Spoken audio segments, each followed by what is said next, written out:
साडी washing जी complete हो गई है और सिर्फ साडा फर्श रहिंदा वा और फर्श दी आखिरी लाइनां 2 रहिंदियां ने वो क्लीयर कर रहे हैं और नाल पेंट नूं ही जिहड़ा वा सरफ मार के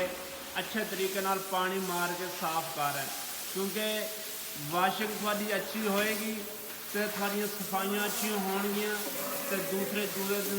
अच्छा बेनीफिट मिलेगा क्योंकि सफाइयाँ अच्छी ना होंगे जरासीम रहेंगे तो फिर थोड़ी सफाई अच्छी ना होएगी तो फिर उदा ही जरासीम रहेंगे। इस टाइम तुम चेक करो तो सफाई माशाल्लाह बड़े अच्छे तरीके नाल कर रहे हैं और इंशाल्लाह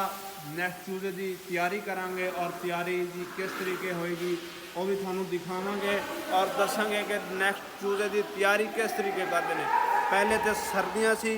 सर्दियों दे विच चूजे की तैयारी होंदी सी वो किस तरीके होंदी सी हुण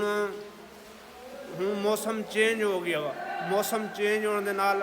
काफ़ी सारा बेहतर हो गया मौसम